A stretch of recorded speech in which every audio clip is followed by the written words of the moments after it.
اور سمادا کو چدا اجتماع یقیناً زمون استاسو دا پارا دا اللہ رب العزت دا طرفنا یو نعمت دے پدی اعتبار چیو خو دا جماعت تمام اکابرین علماء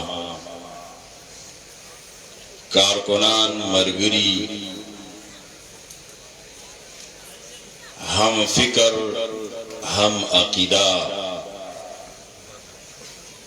مونٹول راغون شو یو بل اوین او دویم د تحریکات و تنظیمونو پا تنظیمی تحریکی زندگی کے تربیت یو اہم شے دے دا تربیت جماعت و تنظیم و کارکنانو تا د فیول یعنی د تیلو کردار ادا کئی گاڑے قیمتی بہتر گاڑے دے تیل نشتا مزل نکی دا زمون دا پارا فیول او تیل لی دیزے نمون دا خپلو شیوخ و اکابرینو نلاح عمل پروگرام تربیت والو او پورا کال بیاد تحریک و تنظیم و جماعتی زندگی داغی مطابق تیرو پدی اعتبار دا یو مونگ دا پارا نعمتم دے و بہترین موقع دا نو دا دی موقعنا فائدہ غستل غواری او خاص کر زمون قیادت اکابرین د شیخ القرآن رحم اللہ برائے راس شاگردان چنن سباوی سپینگیری داغینا خاص کر سیز دکور باری ضرورت دے دے دغا اکابرین مشران بزمون سادہ خبری کئی آئیبا پا بیان کے ستر سر ظاہر کے نخ کہری خدای یو خبرہ قیمتیم دا پزڑ باندی دلی کلوم دا او دا اصل اثر کئی زمون شیخ سے دا پٹن سادہ خبریں اکڑے واقعاتی ہوئے دا اخلاص و دا ایمان نڈک خبریں ضرورت دا دیشی دے نو دا دی موقع نا دغا فائدہ اغسطل غواری بارحال زمون جماعت اشاعت توحید و سنت دا دی رخ و مزاج چی مونگ دا کابرین و مشایخ و نسیز دا کڑی دی ایو دری خبری دی رخ دے اشاعت توحید و سنت دراصل دعوتی تعلیمی و اصلاحی تحریک دے تحریکون دنیا کی ڈیری دچا مزاج صرف عسکریت دے دچا مزاج سیاسی دے دچا مزاج صرف تنقیدی دے الحمدللہ جماعت اشاعت توحید و سنت دا دعوت دا علم و تعلیم او دا اصلاح و تحریک ما دا خبر شیخ علامہ نیلوی رحم اللہ نوری دلیو چی رئیس المفسرین مولانا حسین علی الوانی رحم اللہ دا خپل تحریک بنیاد دا سورت بقرے دا ابراہیم علیہ السلام آغا دعا چی دا نبی علیہ السلام پا حق لے کڑیوا ربنا وبس فیہم رسولا منہم یتلو علیہم آیاتک ویعلم الکتاب والحکمت ویزکیہم دا تحریک پا دقا دعا دا ابراہیم علیہ السلام و دا نبی علیہ السلام پا دیس زمدارو باندے خستے شوئے از مداری دعوت دے تعلیم دے و اصلاح دا زمون رخ دے دا زمون مزاج نور خبر بمراج اب ہم کو آغا ضرورتی منگ با پروڑ پاٹلے لین روانیو کلبا نوے فتنہ رو چتیگی اغیلہ با گزار ورکو کلبا دا مناظرے و اخرازی چی ضرورت آبا کو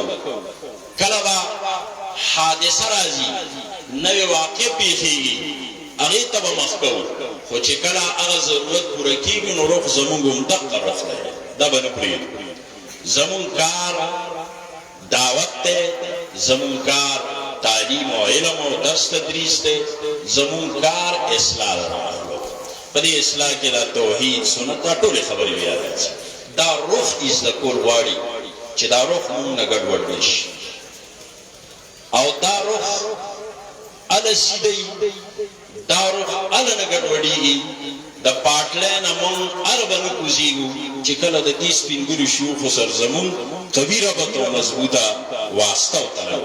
د دې صحبت وي د دینه فکر اخذ کله کله چې تحریکات تنظیمونه فکر سوچ د لاندې خلکو نه اخیستل شروع کړي نو پاټلی خطا کېږي جماعت کې چې هر څوک دي قابل قدر دي احترام دي تعلق وي محبت وي شیخ صاحب مخکې وویل خو لیکن فکر چې الو سوچ چې الو به د دقې سپینګیر مشایخ خاص کر د شیخ القرآن رحم الله برای راست شاگردان سر فرض زمون قائد محترم د جماعت شاه توحید و سنت زمون ستاسو ټولو شیخ او مرشد او بیا د شیخ القرآن رحم الله هغه سپینګیری شاگردان چې نن دا اوږه د خطیب صاحب په شکل د خال شیخ صاحب په شکل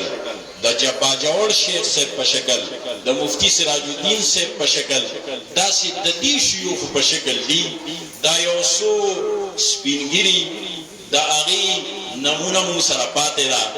د دې نه فایده اخیستل غواړي خپل فکر سوچ د دین اخیستل غواړي هسې نه چې موږ د نورو تحریکاتو نورو افکارو نورو سوچونو مسلو نه متاثر شو سوچ فکر په دې کې به انتهایی قدامت پسندی ہے فکر نظریه بدلیږي نه طریقه کار بدلیدی شي طریقه کار به د زمانه مطابق د شریعت په حدودو کې بدل کو خیر ده خو لیکن فکر سوچ نظریه به نه بدلیږي که سوچ فکر او نظریه بدل شوا دا د جماعت د پاټلی نه کوزیدل دي او مال به صحیح فکر او سوچ دغه سپینګیري ده دا د کارکنانو کشرانو ته وایم دا شی نه خطا نشي ورنه د فکري انتشار شکار شي ډېرې لویې مسلې به پیدا شي نو روح دا بیا د جماعت اغراض مقاصد بنیادی غټ 15 خبرې دي زه په هغه یوې اخیري باندې خبره کوم او بس کوم چونکې شیوخ ناس اصل بیانات داغي اشاعت توحید او سنت د ټولو نه اول مقصد او غرض د الله د توحید بیان او د توحید مقابله کې د شرک او د هر باطل نظریه عقیده تردید دویم د اشاعت توحید او سنت مقصد او غرض د نبی علیہ الصلوۃ والسلام د سنت پرچار او عمل دی او داغه مقابله کې د هر بدعت رسم و رواج خلاف سنت کار تردید دی او درین اداره چې څنګه موږ د الله توحید په عقیده کې ومنو عملم د نبی علیہ الصلوۃ والسلام د سنت او شریعت مطابق ومنو نو یو بل خبره به منلی هغه دا چې د الله نظام وي د الله قانون وي دغه د پاره به جدوجہد نه ځکه هغه توحید اعتقادي دی دا توحید عملی دی کله چې زمون عقیده د توحید وا چې خالق رازق مالک حاجت روا مشکل کشا یو الله دی نو دغه الله را لګل شوی نظام مطابق به زندگی او دا درې خبرې اصل مقاصد او بنیادونه دي د الله د توحید عقیده د سنت عمل او د شریعت مطابق زندگی تیرول هغه قانون هغه نظام د پاره د جماعت د مزاج او د اصول مطابق حرکت دا د جماعت کار دی دا زمون د جماعت په دستور کې د اشاعت توحید او سنت د نوجوانان توحید او سنت د طلبه توحید او سنت د ټولو منشور او راز او مقاصد کې لیکل شوی او څلورم شی مجموعي طور ادا دی چې دا توحید دا شریعت دا دین دا قرآن دا هغه سنت چې په کوم واسطو مونږ ته را رسېدلی دی د هغه سند او د هغه واسطې حفاظت انبیا علیهم السلام د نبی علیه الصلاة والسلام رسالت ناموس عصمت ختم نبوت د صحابه کرامو دفاع د هغوی شان دارنګ د ائمه مجتهدینو دفاع دارنګ د هغوی اتباع دا زموږ څلورمه خبره او پنځمه ادا چې دا عقیده د سنت عمل د شریعت نظام او قانون او هغې ته تیارېدل او په هغې عمل کول دې دپاره ذریعه مونږ سره د الله کتاب قرآن د قرآن په ذریعه به دا انقلاب او تبدیلي راځي دا د اولې ورځې نه زمونږ د جماعت د دعوت او د اصلاح بهترین ذریعه ګڼل شوې ده او تر دې ساعته پورې ده الحمدلله شیخ الهند محمود حسن دیوبندی رحم الله جیل ته تلو مالټا کې اسیر وسره شاګردان واپس وروت دیوبند ته راغی مفتی شفیع رحم الله مفتی اعظم پاکستان رساله د وحدت امت ایک واقع چې مجلس کې ناستو شیخ الهند او فرمایل چې د جیل زندګۍ نه مې یو دوه سبقه زده کړل موږ متوجه شو ټول عمر قرآن حدیث دین وښوده د آخر عمر کې کوم سبقونه دي چې جیل کې د حاصل کړو موږ ته د هغې پیغام راوړی دی لړ مطلب یې دا دی یو دا چې دا مسلمان امت او دا قوم د قرآن سره لګول غواړي قرآن لفظاً او معنن عام کول غواړي ما سوچ وکړه څه وجه ده چې بری صغیر د مسلمان ملک دی په سوونو کاله په دې باندې حکمراني وکړه او نن یو څو انګریز راغلي دي او په هندوستان باندې قابض شوي دي نو زه په دې نتیجه ورسېدم چې مسلمان قرآن پرېښی او دویم دا چې امت وړو وړو خبرو خپل منځ کې اختلاف شکار شوی دی د امت دا قوت یو ځای کول غواړي دې لپاره راغلی یم چې دا مسلمان را یو دا دوه خبرې دې وخت د امت د دې زوال نه عروج طرف ته تلو دا واحد لار مونږ وایو هم زموږ شیوخ دي شیخ الهند رحم الله هم زموږ د قرآن او حدیث سند دی او زموږ ډېر نږدې سند دی د شیخ القرآن رحم الله د استادانو استاد دی خو مونږ وایو چې کله د جماعت شاه توحید و سنت دا تنظیم خو سکے د تحریک بنیاد مولانا حسینی رحم الله خسته شیخ القرآن رحم الله دلته بنیاد خسته نو دا اول ورځې نه قرآن د دې مخلوق خدا د دې قوم د اصلاح ذریعہ ګڼلې وه او د اول ورځې نه د خپل تحریک او تنظیم آغاز د قرآن د درس نه دا زموږ اهم مقصد دی په دې به کېږي هسې نه چې زموږ نه دا شی پاتې شي که دا پاتې شو جماعت فکر نظریه هر څه به پاتې کېږي او دا قرآن یوازې د اشاعه توحید و سنت نه د تمام امت دپاره ضرورت دی دا قرآن د فرد ضرورت دی دا قرآن د کور ضرورت دی دا قرآن د دې قوم او د معاشرې ضرورت دی دا قرآن د دعوت ضرورت دی دا قرآن د ملک او د بین الاقوام په سطح باندې د قانون سازی او د نظام د فرد ضرورت دی نن فرد ته ډېرې مسلې او ټولو نه غټه مسله دې وخت کې یو فرد ته په هغه مسایلو کې د دنیا او دنیا پرسته او د مشکلاتو او پریشانو د وجې نه ټینشن دی نن سبا دا خبره کېږي ټینشن دی ډیپریشن دی نن د ټینشن او ډیپریشن چې د انسانیت د فرد غټه مسله ده د هغې حل او ضرورت هم قرآن او دا قرآن وایي الا بذکر الله تطمئن القلوب دغه پریشانۍ ټینشنونه په قرآن باندې ختمي دا د مسلمان امت فرد د قرآن سره لګول غواړي چې د فرد مسایل هم ختم شي دا حدیث کې راځي نبی علیہ السلام فرمایي ان الذي ليس في جوفه شيء من القرآن كالبيت الخرب دل او دماغ کې د قرآن سه حصہ نشتا دا دا شیطان کندر دے نو شیطان و بکی دا سی اوہام شکوک شبہات غلط نظریت وغیرہ پیدا کرے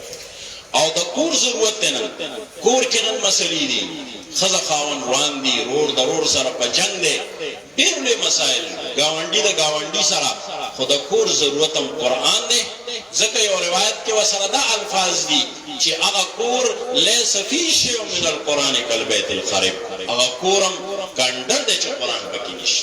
نن دا قرآن فرد ورکول غاڑی والحمدللہ اشاعت توحید و سنت اکابرین و مشایخ و علماء بلکہ زمون کو عوام خلقو لدا قرآن لاس کے ورکا خو پا دے باندے اکتفا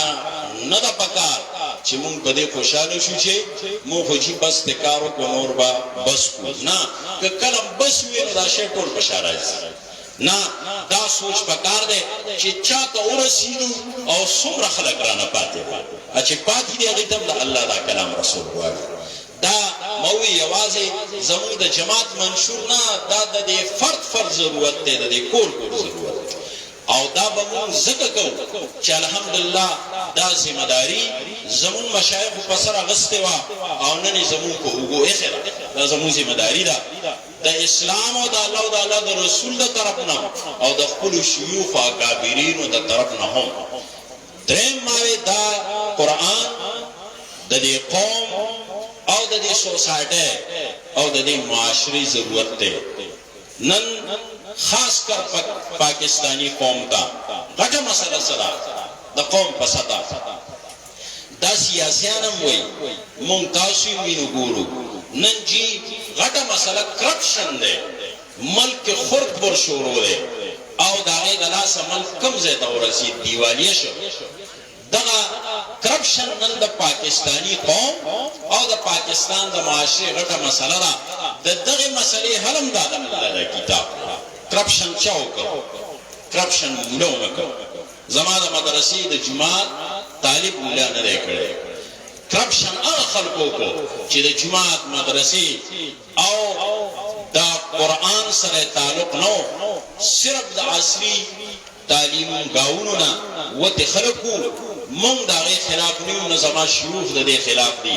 لیکن دا چی تے وقت کم نظام تعلیم زمان دا ملک پا یونیورسٹو کالوجون اسکولونو کے نافذ دے اگا نظام تعلیم زمان خپل ندے اگا لارڈ میکال نظام تعلیم دے اگا خیر خواہ پنیت بلتا ندے نافذ کرے شوے اگا بدخواہ پنیت باندے ذکر لارڈ میکال اگا وقویلی چھے زد ہندوستان نظم خیودا سے نظام تعلیم دلتا پریدم چھے دا دین و طول کی خلق آبا شکل صورت سر ہندوستانی خود دل و دماغ پیدا کریز اگر دل و دماغ والا انگریزان کالے انگریز پیدا کر گورے انگریز کھلاڑل کالے انگریز پیدا کر مو خلاف نہیں فموائیو دا دی کالج یونیورسٹی سرا دا میڈیکل سرا دا سائنس سرا دا پولیٹیکل سائنس سرا دا انجینئرنگ سرا سچم بے کما شعبہ کی ہوا ہے زمان اسلام بدے قطعان نہ لگے لو نہ پہ زمان شیوخ و مشایخ لگے فموائیو دا دی سرا سرا قرآن آگا دے سرا سرا یو گنٹنی مان دا جماعت مدرسے و دا حق پرس و معاہدین علماء قرآن اوہان و خلق و سر تعلق و ساتا چی کم از کم فکر نظریہ عقیدہ دے گڑا وڑکش زکنن غٹا مسئلہ دادا مونگ چونکہ خار سر تعلق لو تعلیم یافتہ طبقہ اغلا گیا دا اللہ دا رسول دا قرآن دا شریعت احکام بانے لگیا دے رست رز شکیان کی دا تشکیق شکاری مولانا ملسم ندوی سے بھی اوزے کی لگی اوئی شلمہ 21ویں صدی دا صدی 20ویں 21ویں صدی ذکر ہر صدی ہر دور پیو فتنے بانے مشہورے یو خصوصیتی میں دا دور 20ویں و 21ویں صدی دا مادہ پرستے و دا الہاد و تشکیق دور نن زمان استا مسلمان بچے یونیورسٹی کالج تلارشی التا ملحد ایتیسٹ سیکولر لیبرل پروفیسر وردا دا قرآن دا اللہ دا رسول دا شریعت خلاف ذہن سازی کئی تلی مسلمانی چرازی دیگری خوالی خو ایمان اغزے کے پرید دا حالات دینا دیو جن زمون زمداری نورم زیادہ شوید پدی حوالہ باندے دور دا شرک بدعت وغیرہ لویا فتنه و اوسم شته ختمه نه ده خو الحمدلله زما د شیوخو زما د اکابرینو د محنت دا نتیجه ده چې نن هغه خلک چې بدعات کول پلار نیکه نو هغه خلک نن په بدعت کولو شرمېږي هغه بدعت تقریبا پرېښول که د نظرین نه پېښې د شرم یې پرېښول ډېرو ځایونو کې داسې وشول خو لیکن مونږ ته غټ چیلنج دا دی چې خلک اوس لګیا دی د الله رسول نه شکیان کېږي نو دا یو زموږ ذمه داري ده چې دغې طبقې ته هم زموږ اواز ورسي او د دې دور اسلوب او زبان زده کو زموږ داعیان زموږ هغه خلک چې د دغسې تعلیم یافته او جدید ذهن والا خلکو سره تعلق دی د هغې لپاره هم ځان تیار زه اکثر دې ملګرو ته وایم کوم چې مناظرین ملګري جماعت کې هر رنګه شعبې هر رنګه خلکو ضرورت دی د مدرس دی د مصنف دی د داعی دی د مجاهد دی د مناظر دی هغوی ته یو مجلس کې ما وی چې دغه مسایل خودي دي خو لږ په دې خپل مسایل تحقیقي مسایلو کې د مناظرې په دې تربیت کې د الحاد او د مغربي فلسفې سوچ وکړئ ځکه نن پخوا د یونان د فلسفې په ذریعه په اسلام باندې وارو نن ټیک د زموږ ضرورت دی د مدارسو چې موږ به قدیمه فلسفه منطق وایو زموږ د مدرسې او زموږ د علم ضرورت دی خو لیکن دې وخت کې په موږ باندې وار د قدیمه فلسفې نه دی د جدید فلسفې د لارې نه د الحاد د طرف نه دی د مغربي فلسفې د طرف نه دی څنګه چې زموږ پخوانو اکابرینو هغه د یونان فلسفه د نصاب دې لپاره حصه کړه چې ده وویلی شي په دې ځان پوه کړی شي او د دوی په فن باندې دوی ووالی شي نن ضرورت د دې دی چې دغه علما الحاد وګوري الحاد څه وایي او څه بنیاد باندې لګیا دی مغربي فلسفه څه وایي نو بهرحال خبره ما دا کوله چې دا زمونږ د دې قوم ضرورت دی کرپشن غټه مسله ده نو کرپشن هغه خلکو وکړو د مدرسې عالم طالب نه دی کړی د دې کرپشن ختمېدو لار د دې قوم د مسلې حل هم دا قرآن دی قرآن ورته قول واري بیا به د ملک او د قوم او د ملت او د دین دشمن نه خیر خواوي او په دې یو واقع عمر بن عبدالعزیز عمر ثانی ورته ویلي امت علماء خلفای راشدینو کې شامل د بنو امیه چشم چراغو خاندانی د شاهی او د خلافت د خاندان سره دی او د خلافت نه مخکې زندگی معلومه ده او کله چې خلیفہ شو نو د عدل او د انصاف حکمرانی کړي څه کارونه کړي دغه سه حالات کرپشن اول په خپل خاندان او شاهی حکومت باندې لاس واچ هر څه واپس خزانه تکړه خو داغه تربیت پس شوی داغه تربیت د الله په کتاب قرآن او سنت باندې شوی داغه فکر دل دماغ جوړو سره د چې د شاهي حکومت د خلافت چشم او چراغ دی په گورنرۍ ناشته په خلافت باندې راغی خدا سي کرپشن ختم کړ چې داغه باره کې راځي چې ورځ د خپل دارالخلافینا کور تراته پلاره بازار کې یا دکان کې انګورو لیدل زړه به وته شي کور ترای خپل خزه فاطمه ته وي فاطمه خزه او هغه بیا د مخکې خلیفہ خور دادا کنه مخکې خلیفہ نور دا دغه د خلافت د خاندان خزه اي ته وي فاطمه تا سره یو درهم نشتا او امیر المؤمنین سکه به وای لار باندې راتلم انګور ویلیدل زړه ورته شو ایوه تو خاندان له خزو چې څنګه عادت دي چې خلیفہ سرنینو خزه سروي د کوم ځای نه راشي خای یو خبره کړي خبره تاریخ لیکلې د عادت مطابق خو زه د دې دور په جبه کې وې او ته امیر المؤمنین چرته ثواب دي فند نشته ثواب دي فند په پیژن سیاسي خلک استعمال زمون ملک چې چرته خرد برکیږي سیاسيان خرد برکی ثواب دي فند په نومې کوي ثواب دي فند هغه چې هیڅ دغه چې د حساب کتاب احتساب نه کنه نو زمون ملک دا سیاسيان غټ ټوخان په دغه طریقه په بڑای خزه وتوي ثواب دي فند نشته عمر بن عبدالعزیز رحم الله وتوي فاطمه ته چې د کم دینار او درهم خبره کوي ا دینار او درهم نه هغه د جهنم اور دی چې کله خلیفہ داسي چې هغه یو دینار درهم د قوم دا د جهنم اور ګڼي نو هغه ملک کې به کرپشن نی پای کې به د سیندي رحم الله د قول مطابق معاشي خوشحالي وي څنګه معاشي خوشحالي وه د شپې یو سړی راغی خلیفه ته یې ور ووهه تیرے وسره لاس کې وي وته امیر المؤمنین دا والا وای دا سدي وای دا پیسې دي زکات دي په دې شپه مال ولې د پلان کې کلی نه روان شوم زکات غستون کې ملکی نشتا اخر ما دا بچاله ورکوم امیر المؤمنین ورکوم چې زما می فارغ شي زکات غستون کې عمل کې نو ولې نو زکات چې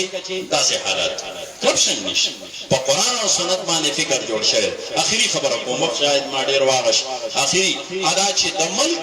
او د بین الاقوام د دې قانون لپاره هم دا ضرورت دی او د دعوت لپاره ضرورت دا قران چې څنګه 1400 کال مخکې د دعوت ذریعہ د قران په اورېدو باندې خلق متاثر شوی د ایمان وروړل قران وته ویل شوی دی علما دي اکثر د قران سره تعلق لرونکي واقعات به ذهن کې چکر والی ډیر واقعات دي ایت نظم خود دې دور یو نوې خبره کوم د یو نو مسلم د برتانی بی بی سی لندن نوم بتا سوری دی هغه بی بی سی لندن ډایرکټر دی جان بیٹ داغه زویر یحیی بیٹ مسلمان شوی دی د برتانی هغه یو کتاب لیکلی دی هغه په دې ریسرچ او تحقیق کړی دی چې په مغرب کې یورپ کې نن سبا دا خلک اسلام ته راځي نو د دې وجه سره دا پس متاثر کیږي هغه خلکو انټرویوانې کړي دي ګرځېدلې دی هغه په خپل کتاب کې لیکلي دي 80-90% پورې خلک په دې 14مه صدۍ کې چې غیر مسلم اسلام ته مغرب کې راځي او اسلام نه متاثر کیږي دا غي وجه قرآن یہ دا قرآن تلاوت اوریدلې ده یہ دا قرآن انګلیش کې ترجمه کتلې ده یہ تفسیر مطلب مداو چې نن هغه نو مسلم هم دا وایي چې په دې 14مه جدید دور کې هم د قرآن دا دعوت تازه او بهتري نظریه هم دا قرآن دا الحمدلله زموږ مشایخ څونه زمانه مخکې موږ لاس کې راځي او شوم په دغه باندې اصلاح او ما قانون هم ده د وخت کې وخت نشته لنډو خبره په دې وخت کې د مغرب نظام سیستم فیل ده دای دانشور راجم شوی دي بار بار په دې ناس دي زمون سیاسي نظام معاشي نظام معاشرتي نظام دا غینا بار خو خلک سکه چې خپل یورپ ته تنگ دي معاشرتی نظام عائلی خاندانی نظام درهم برهم ده سیاسی نظام باندې خلک دا لعنت شروع کو معاشي نظام د سود نه د کیپټالیزم نه سرمایه‌داران نظام نه دنیا تنګ ده ریجیکټ کړ لوی لوی دانشوران کې ناستل باغ دانشورو کې یو دانشور دا اوس چې د برتانیې بادشاہ شو مکه شاهزاده چارلز داغه لیکچر په بی بی سی چینل باندې پرتی نیټ باندې وګوره هغه د ټول یورپ دانشور راغون کړی دی ایت خبره کوي خپلم د په یورپ کې ډېر لوی دانشور ګڼل کیږي هغه ز د دې مسلې حل ته تخم سوچ پیو کې غور پیو کې یو مشوره درکوم یو تجویز پیش کوم ادا چې زموږ سیستم لګیا دی فیل کیږي دنیا بداره چې کوي دا به مونږ ته واپس کوي نو خبره دا ده او د هر سطح چې چاته ناس دغه د سطح مطابق او خاص کر بیا هغه طبقه چې موږ اگر نن الحاد او سیکولریزم سیلاب وړي او اغیتا مولا جماعت مدرسه کنزل شوی دي نو هغه خلکو لپاره فکر پکار دی اقول قولی هذا استغفر الله